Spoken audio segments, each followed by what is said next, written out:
All right. Okay, y'all, welcome to the Coronavirus Corner. I'm Dr. Eric Griggs. Dr. Corey Hebert. And I'm Dr. Mark Allen Derry. We want to start this week. You see that we're wearing the mask. It's been recommended by the CDC and locally to wear a face mask. These masks are different than the masks that we're talking about for the healthcare providers, which are your N95, or we found out, or KN95 masks. Or N95 masks that they're just not from here, but they are FDA approved to wear. The N95 masks protect our healthcare providers and our first responders, and our first line dealing with the public to keep the virus out. These masks keep our bugs in. I don't know if you'll notice, I want to take this off so you can see my face and our faces, guys. We have kind of a somber tone this week. We said that this week was going to be one of the most difficult weeks up and coming because of the numbers and the peaks. We promised to give you the updates as we hear it. We hear a lot. We discuss a lot. The reality of this pandemic has really started to hit all of us. Effectively, I've lost 5 friends, and it has effectively, I had the wind taken out of me today. Someone that's very close to me, that's like a brother, that is in the hospital now, that I just talked to, that unexpectedly is now in the hospital with O2 sats in the 80s, on oxygen, not on a ventilator. But my message to you, my friend, my brother, my best friend that I've been knowing since I was 18 years old, is fight. We are in this together. This is a novel virus that we've never seen before in humans. We're learning. We're all going through it together. And as such, I want you all to remember our word is fight. The best way for us to fight is with information. We've all had our collective moments, though we are on the science side, and it's our job and it's our duty and it's our calling to bring you the information and the facts so you can understand them. We're going to take on the difficult conversations first, and I'm going to start it. My DMs have been blowing up since Governor Edwards went on and had a press conference today and said that of the 14,000 cases, the 562 cases of people that died, over 70% are African American. My DMs have been blowing up. People cannot believe it. Some are appalled, and you should be appalled because these are the facts. These are the numbers. The 2 groups that are most at risk right now for the COVID-19 virus to be affected and to die are African Americans and those with hypertension. The combination of the 2 is proven to be lethal, not only here in Louisiana, it's in Milwaukee, it's in Illinois, it's in North Carolina. The numbers are the numbers, and these are the facts. So for those of you that thought that it was a joke, that still are in denial, that the science is not true, they are facts. No, he was not talking about you specifically. You know why? Because you're still here. People have died, and they will continue to die until we take this virus seriously. We're here to give you the facts. We're here to help you. You can help us help you by social distancing, wearing your mask, and please ask your questions as we keep embarking on this painful journey. Again, to my brother, my family, my friend that's in the hospital now, the word is fight. Dr. Hebert. I guess I couldn't put it any more plain. One thing I will tell you is that when you have definitely a decrease in access to health care, when you have a decrease in the quality of the health care, when you actually do have the access, when you have health disparities, food deserts, all these things, all the social determinants of health, they all ride on the backs of the poor and the disenfranchised. Obviously, invariably, in major cities, it's going to be black people, it's going to be people of color. But I will throw this out there. It also is going to be, in some white areas, it's going to be the rural populations because they also are poor and don't get adequate health care. And so they have hospitals that don't have ventilators for all practical purposes. So the point is that I want you to know that, in my opinion, we're going to have a second wave because we have not taken this seriously enough, and the curve is not going to flatten before we start getting that little lull. And then what's going to happen is we're going to see this again. And what I am saying to you is, you have 90 to 120 days to get your stuff together. You have 90 to 120 days to lose 30 pounds. You have 90 to 120 days to decrease the salt in your diet so you don't have hypertension. You have 90 to 120 days to make sure you quit eating the sugar. 90 to 120 days so that you can exercise 30 minutes a day so you can get your body right. Because pre-existing illnesses make it so that you, when this comes back, now for sure, but you have a chance so when it comes back, you won't be affected as much as someone else. So, Dr. Derry? Dr. Derry, let's come with the numbers. Did you hear Dr. Hebert? You have 90 to 120 days to get checked. Know your health. Get your health together. Get fit. Eat healthy. Get moving. Find something you like to do and do it, because the virus is not discriminating. It's coming for the most vulnerable. Dr. Derry. Thank you so much. Let me just say greetings to everybody here.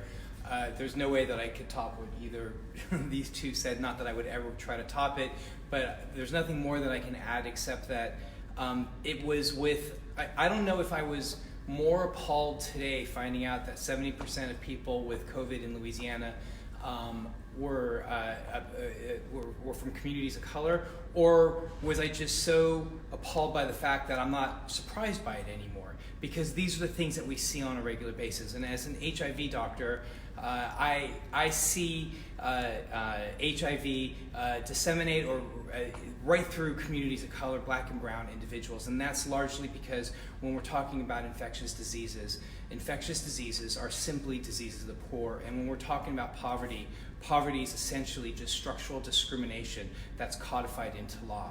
And it's incumbent upon all of us to take this information, to use what it is that we have here and now, and do something with it. We have huge health inequities, okay? I see it every day. These two gentlemen talk about it regularly on their TV programs. Huge health inequities, and we have to fight to make sure that we make those health inequities so that they're gone. So today's word is fight. But I want us to also fight so that we completely eliminate these health inequities. And I know that we can all do it together. We should be appalled that 70% of people that have COVID in the state of Louisiana are from communities of color or African American. But at the same time, this is more of the same. And today, we have to say enough is enough. We cannot tolerate this anymore. We have to do something about these health disparities that exist, not only here in the South, but all over the country. Dr. Riggs? The term that you're going to hear a lot of, and you've heard a lot of, this now is the time where health literacy is the new currency. Our job is to interpret it so you understand. There's a term called social determinants of health, and it means exactly that. We're seeing it with this virus. Everything that this virus touches, our safety, our kids, our schools, our jobs, those things are called social determinants of health. We need, now that we know what they are, we need to take control of them so we can take care of our health and help fight this virus. We're going to jump immediately into the questions. And please send your questions. Please send your questions in. Please. Those are our weapons right now. And this is questions and information. First question is from Billy. How can we improve our lung capacity? I'll start. Yes. One thing that you can't really necessarily improve your lung capacity. What you can do is to decrease some of the things that can mess up your lung capacity, okay? So if you smoke, that decreases your lung capacity. So you need to quit smoking, all right? You need to do things that increase your immunity. So you need to eat well. You need to take your vitamins. You need to eat 5 to 7 fruits and vegetables a day. It doesn't matter if those vegetables are frozen, if they're fresh, if they're, I mean, granted, we'd love for you to go to organic wherever and buy fresh fruit, but I'd rather, fresh vegetables, but I'd rather you not do that and get a week's worth as opposed to just one day if you get the organic. And I will tell you that, if you're pregnant, we had a death today of a newborn baby because the mother had COVID-19. And what happened is that she obviously went into acute respiratory distress syndrome. And, when you're pregnant, you have a decreased lung capacity. And that's a very important thing that we have to mention here.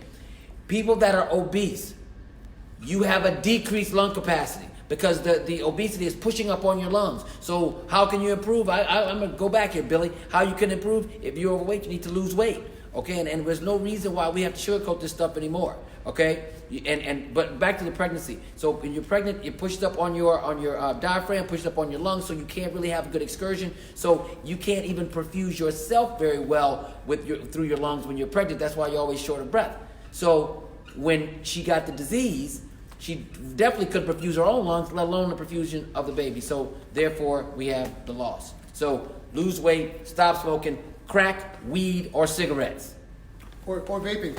Or vaping. Or vaping. So you were asking specifically how to increase your lung capacity, the things that you do to get in shape, the walking, the exercising, the things you do to recruit more. It's called alveoli. If you remember, your trachea, your bronchus, bronchioles, outside to the alveoli. The alveoli are the air sacs where the oxygen exchange takes place. The recruitment and more space for more alveoli and more lungs to diffuse oxygen, the more in shape you get cardiovascularly, that improves your lung function. Get checked, get fit, get moving, the healthy food, the exercise, and the knowing we did not talk about knowing these signs: dry cough, fever, shortness of breath. Dr. Derek. Yeah, I wanted to just say one thing about pregnancy. In that what happened today is very unusual.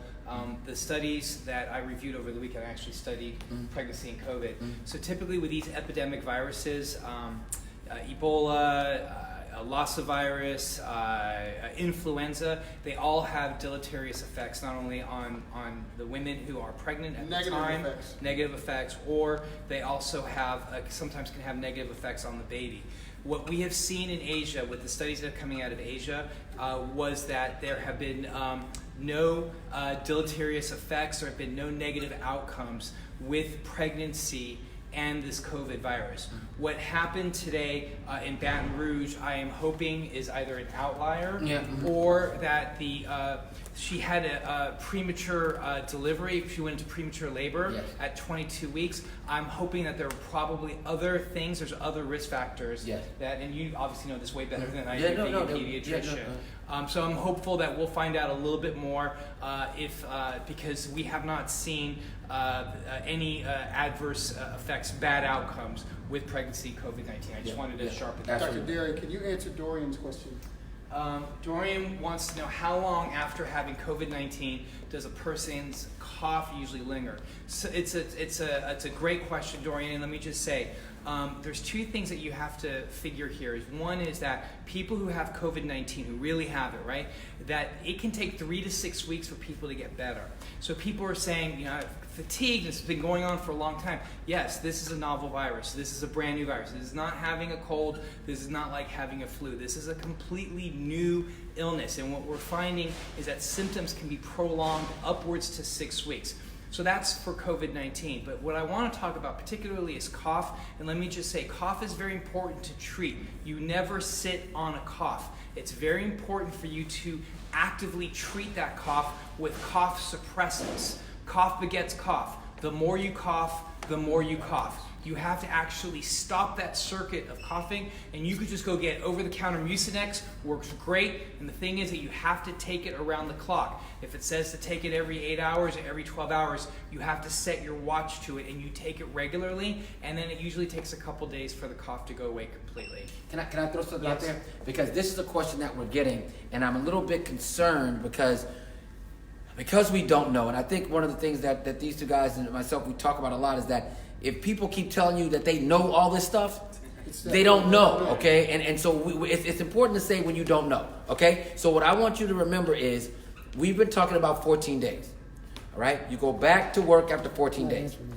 Dr. Derry, infectious disease specialist. I'm not putting you on the spot because we do this, and this is really a Socratic kind of thing we're doing here, guys. So what do you think? Because they had a person on today, on Lester Holt's show, that after 22 days of testing positive, she's not having any more symptoms, and she tested positive again. But when a person actually has this disease, and they are infected, and they're in the hospital for like 3 weeks, and then they get out, and is it 14 days at that point, and that she's not shedding anymore? Or is it 14 days if you don't have symptoms? Because this is in the literature. It's kind of going all over the place. So I always like to defer to people that may have more insight than me. Right. So that's a great question, and that is a moving target. Yeah, it is. As you know. So again, just like Dr. Hebert said, you should judge the validity of the information you're getting by how many I don't knows you get. So here's one of the I don't knows. But I will say this. That we don't, one is that there's a lack of centralized response. Usually we turn to the CDC to get this information, but we have not been able to have any sort of centralized response. And the states, individual states just aren't there to make these recommendations. So we're kind of playing it a little bit by, our best potential guess. So the question is how long afterwards do you have viral shedding? The question is, we don't know. The data shows that there can be viral shedding up to 20 days afterwards. But is that even relevant? Or is it that, when your antibodies start picking up, and by usually that's about 2 weeks after the initial infection, usually you have what's called IgG, that's the long-term antibodies, and that usually sops up all the virus. These are all questions that we don't know. We are going to find out this information soon enough. But right now, it's hard. And just like you were saying, you had somebody who was testing positive for 22 days. That's what the early data showed, is that people can have this for a while and could potentially be shedding virus for a long time. That's why it's really important for everybody to wear a mask. So if you had COVID-19, you stayed home for 14 days, you feel good, it's still really important for you when you go back to work to continue wearing a mask. It's so important that wherever you go, we have to control the source, and the source is coming from us, and we need to keep the virus to ourselves. So I want to make sure that we get recentered. We did talk about doing things to be healthy, 90 days, 120 days. This is not time for a challenge right now. The next 2 weeks, we need to inform you on specifically what you can do to protect yourself and what signs and symptoms to look for. The things that you can do to boost your immune system are, of course, eating your natural foods. There's no supplement, there's no magic pill, there is no magic diet, there is no magic exercise. Most importantly, what I need for you to hear, everyone has missed out on the fact that uncontrolled hypertension is what's killing more people right now than any other medical condition. So if you know that you're not taking your pills, if you know that when you're doing your check for dry cough, fever, and shortness of breath, you need to be getting a blood pressure cuff and monitoring your blood pressure. If you know you need to call your doctor to get your blood pressure under control, if you know that you're African American and you have uncontrolled hypertension, know that you're a target for this virus. So whatever underlying conditions that you have, if you're a smoker, stop smoking. I don't care what it is. Weed, vaping, cigarettes. If you're hypertensive, take your pills and medications. If you're diabetic, take all of your medication. Do whatever you can to get your life under control to make you less of a target for this virus. It's preying on the most vulnerable and those that are making bad decisions, like following myths, making up myths, not realizing that this is real. So let's focus on our health. Let's focus on get our checked, staying as fit as we can and moving. That's what we need to do for exercise. Yes, you can go outside and exercise, but let's ask questions about things that we're really unclear about, like Dr. Hebert. What do you see? Let's see. Ventress says, can we still walk in the park? Yes, I want you to walk in the park, okay? I think it's important, but I don't want you walking in the park with a whole bunch of people, and I don't want you walking in the park without a mask, and I don't want you walking in the park where you are seeing so many people around you. And there's one thing that people are saying, and I'm gonna start saying it a little bit differently. We're saying social distancing, but what is happening is, you see Eric today? Eric was very upset today. I had one of those very upset days yesterday. So I needed to talk to people. I needed to talk to Eric, but I didn't need to talk to him up close. Right. So I don't want to distance myself socially. I want to distance myself physically. Because socially, I need that support. Because if I need that support, then that's going to make me feel a little bit less panicked and less upset, which is going to make my immune system a little bit better because I feel like I have somebody that's supporting me. So what I'm saying to you is, I'm going to keep saying social distancing, but when I say that, I want you to hear physical distancing, social support. Yeah, so, and you said something that's really important, Dr. Hebert and Dr. Derry, maybe it's you too. The three of us, we know a lot. We know a lot. When we say that we're in this, we're in this. We know facts, we know projections, we have conversations with experts amongst experts that tell us things that are absolutely scary. The people that love us, our families and our friends, are telling us that we need to take time for ourselves. You have to take a minute to unplug. And I'm going to say it first. There are things that you're going to hear and things that are going to happen where you're going to have to take a minute to cry. My wife told me to cry and carry on. My family is telling me to get it out now so you can be strong later. Part of being strong is the cry and acknowledging it so it doesn't build up. You weaken your immune system by not expressing that this is painful. It's a painful walk for all of us, but we're here for you. Dr. Derry? Yeah, do you want me to? Yeah. Yeah, there's Bean asked a really good question. It says, if you've been asymptomatic the whole time, when do we know that we're no longer contagious? We don't know. That is the question of the century. I know that this is the question that we get asked all the time. We just don't know. But if you've been asymptomatic and you're positive, you have to wear a mask all the time.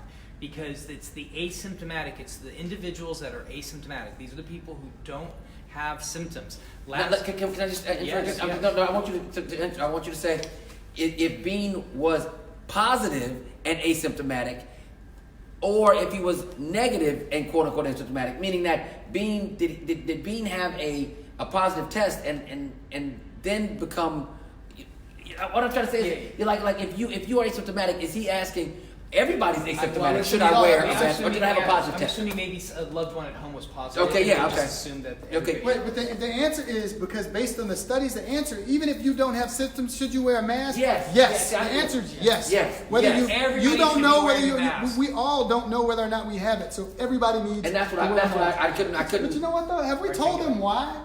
The reason why is because of, tell them about the Bison studies. Tell them this is what happened. Right, so this is the reason why last week we were like, you probably don't need to wear masks. Now we're all wearing masks, right? So why is this changed? Well, one, this is a new virus, and we're learning things as we go along. And in science, that's just the way we do things, right? It's called the practice of medicine for a reason, right? Right, and we use new data, we use new information, and we adjust our practices to it.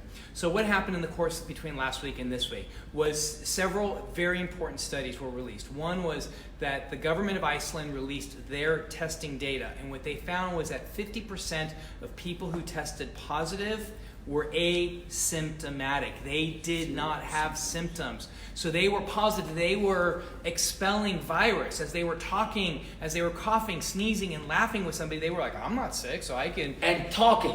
Just talking too. I just want to throw it out there. Right. Just talking. Now, the second piece of very important work that came out was that the head of the CDC, the Centers for Disease Control and Prevention, said that 25% of people who tested positive in the U.S. were asymptomatic. 25%, that's 1 in 4. So so we have to understand, we have no vaccine, we have no treatment, we have no cure. So our only two tools that we have are these non-pharmacologic interventions. That means that we don't have any medications, so that means that we all have to act in concert with one another. And our two interventions are stay home. I could say it here, right? Stay the F at home, right? Yeah, I'm Stay glad the you didn't F finish that F. Yeah. Stay the F at home. Yeah. And the second thing that we can do is when you go outside is to wear a mask. Because what you're doing when you're wearing either a surgical mask or a face covering Or a scarf. Or a scarf or whatever, is that you're protecting all the people around you because you may be the person that has the virus. Yeah. And you never know. You Yes. never know. So I want to, Dr. Hebert, you talked about it earlier, and Dr. Derry and I'm going to let him get his water.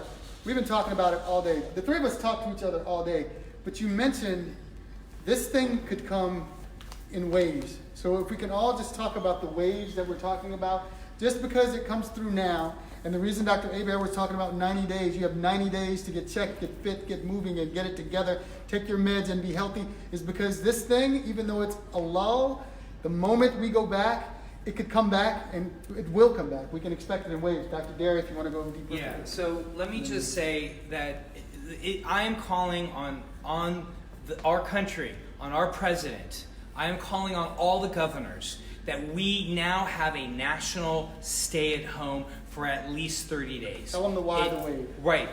And the reason is that you have these states, you have California and you have New York and Washington, and they're doing good jobs. We're starting to see their numbers come down a little bit because of social distancing, and you're going to see it more now that people are going to be masking. But you still have states like Tennessee. You still have states in Mississippi where they're just like, nah, I'm not doing it. I don't care. So what's happening? That means that virus is circulating around there. So what happens when we get out of isolation? Because, okay, we have had no new cases, but then people from Mississippi come to a church gathering, any state, and they go to a church gathering of 100 people, and they're asymptomatic, and they're not wearing a mask because we've lifted those restrictions, and then all of a sudden you're going to have another wave, and it's going to be, and you have to remember, nobody is immune to this virus. If you've already had it once, great, you likely have immunity. But for the rest of us that have never gotten it, you are susceptible. So that's that second wave. And so we have to have a national month where we are at stay at home, and we also need to have something so that everybody, when they go outside, they're wearing face coverings. Otherwise, this is gonna come back. Look what's going on in Spain. The country's locked down. Look what's happening in Italy. Look how look what the Chinese are doing. They're all completely locking down because they know how to do it. But we are not doing it correctly, and this will come back. I want to say this too. It's really important. When we talk about stuff that we are espousing at this point, it's either from data or it's from experience from past. This is not something, this virus is new, but the fact that viruses come and then they go down and then they come back, that's not new. That has happened before, and so what we have to remember is that those who do not know their history are doomed to repeat it. We don't want to have the 1918 H1N1 flu to come back like it did. It did. And so we have to act like you have it. Act like you have it. That's all I can say. Yeah, the social distancing works because of what we learned from these past pandemics and epidemics. We got a question from Antonio. You want to take it, Dr. Hebert? So after we flatten the curve, what next? Well, Dr. Derry kind of touched on it. In order for it to stay flat? Yeah, well, this is funny. I want Dr. Derry to really mention it, but that's the question people keep asking me.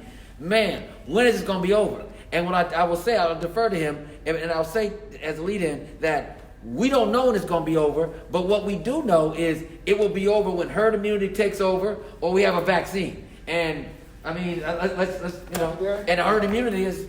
Or when the virus can't circulate anymore because everybody is isolated and everybody's wearing masks, so they're not transferring that virus to other folks. So once we flatten the curve, it's a matter of waiting, because you then have to wait so that no new infections are detected. Because once new infections are detected, when I was in Sierra Leone during the Ebola, once we found a new Ebola case, boom, they restarted the clock. And for Ebola, I think it was 42 days was the magic number. Here it's likely going to be 28. It should be 2 cycles of 14. But we haven't even got to that point yet. If you can imagine, nobody's talking about this stuff. But what we have to do is we have to flatten the curve, and then we have to stay home and wear masks so that the curve remains flattened. Because if you then go, okay, we flatten the curve, and then you just go back out and you start doing things where you start second lining, we're going to go back up. Yes. So we got a quick question we want to answer, and we can answer this one in unison from Cheryl. Does it matter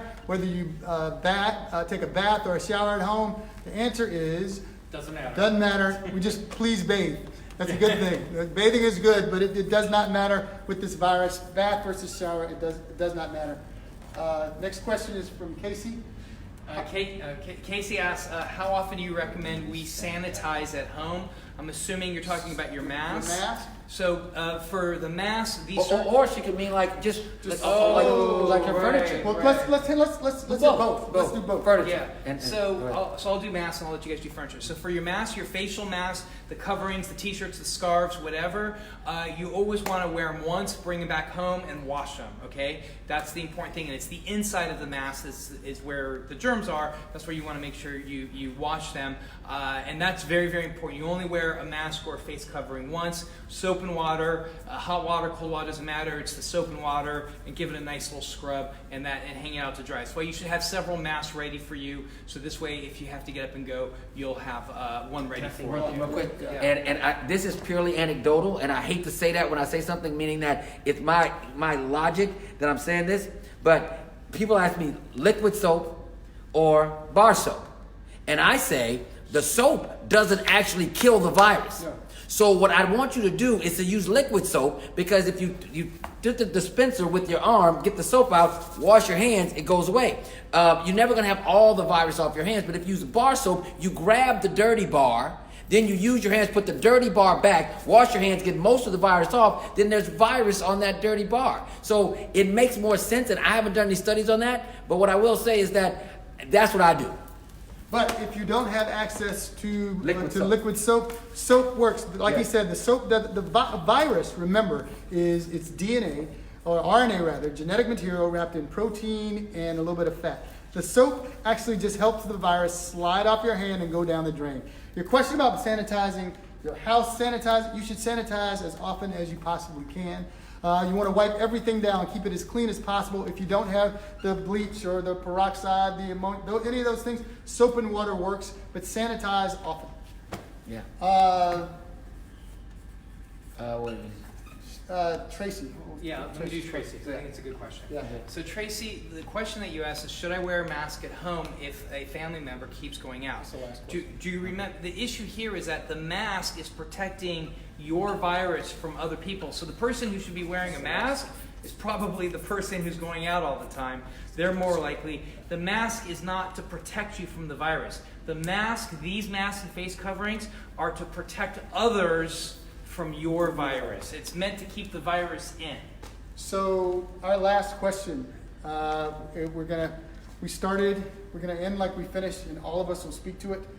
Rendy asked, can we explain again why African Americans have a higher mortality rate? All three of us will chime in, and we want to say thank you for listening again this week, Dr. Hebert. Yeah, in my humble opinion, African Americans have a higher rate because we have really poor access to health care. And when you have poor access to health care, you have bad outcomes.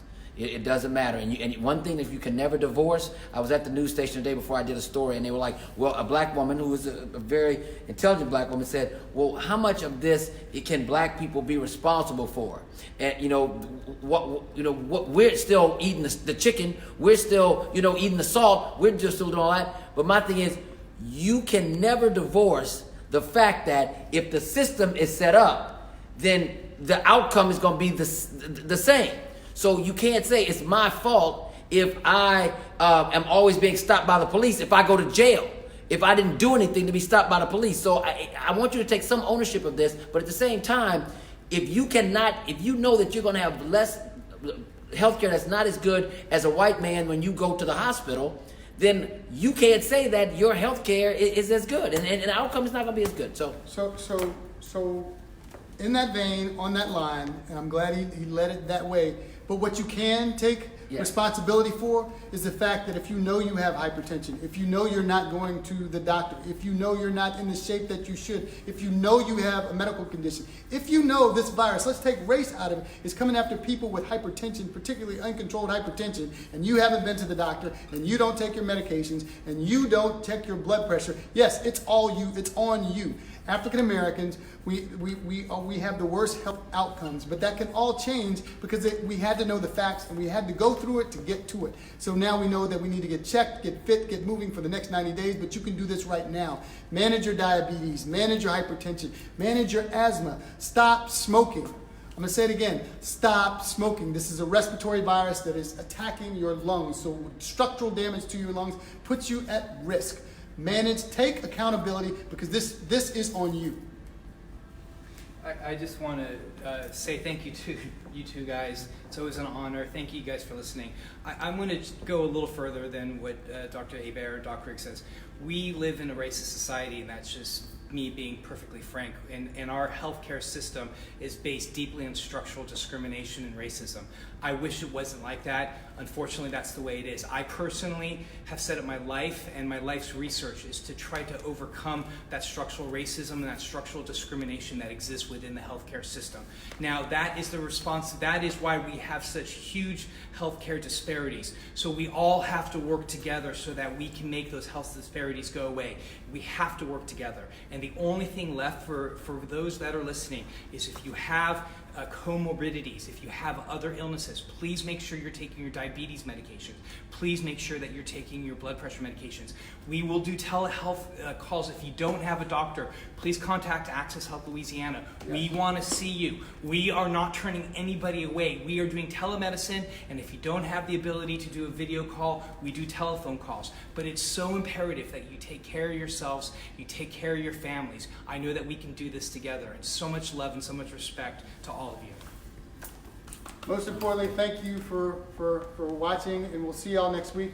Listen to us, please. Trust the science. Trust us to give you the science. This is serious. Social distance. Stay home, y'all. Wear masks. Breathe. Check. Now step back. All right.